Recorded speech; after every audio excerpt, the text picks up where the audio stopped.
ঘুমাতে পাবে। ও কালকে তো মহালয়া, তাড়াতাড়ি ভোর 4টের অ্যালার্ম দিয়ে দি। আজকে কটার অ্যালার্ম দেবো মালিক? ভোর 4টের অ্যালার্ম দে। কি ভোর 4টের অ্যালার্ম? যে নাকি বাবার হাতে ঝাঁটার বাড়ি চটির বাড়ি মুখিস থেকে সকাল 9টার পরে ঘুম থেকে ওঠে, সে আবার ভোর 4টে উঠবে? আরে পাগলা, কালকে তো মহালয়া, তাই ভোরবেলা ঘুম থেকে ওঠে মহালয়া দেখবো। ও আচ্ছা বুঝলাম। আচ্ছা ঠিক আছে, তুই বেশি বকিস না, কালকে আমাকে মনে করে ভোরবেলা ডেকে দিবি কিন্তু। হ্যাঁ হ্যাঁ ডেকে দেবো, ঘুমিয়ে পড়ে এখন রাত 12টার সময়।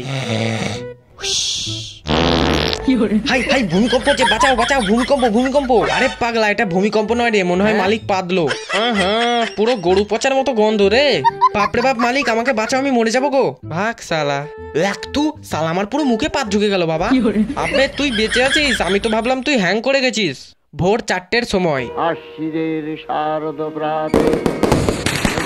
আরে মালিক মহালয় দেখবে না? ভোর 4টে বেজে গেছে গো। 4টে পেরিয়ে 8টার সময়। ভাই দেখো দেখো, ভোর 4টে পেরিয়ে সকাল 8টা বেজে গেল, তাও ঘুম থেকে ওঠার নাম নেই। মহালয়, এই চল চল মহালয় দেখবো, মহালয় মহালয়। হ্যাঁ এখন তোমার দাদু মহালয় দেখাবে। হ্যাঁ মহালয় হয়ে গেছে? আচ্ছা ঠিক আছে থাক, মহালয় পরের বছর দেখে নেবো, এখন একটু ঘুমিয়ে নি। সকাল 10টার সময়। পাকের তালে কোমর দোলে খুশিতে নাচে মন। হ্যাপি দুর্গাপুজো মালিক। হ্যাঁ রে, শুভ দুর্গাপুজো। চারিদিকে কি সুন্দর একটা পুজো পুজো গন্ধ আসছে, কিন্তু মালিক আমি তো তোমার বগলের দুর্গন্ধ ছাড়া কিছুই পাচ্ছি না।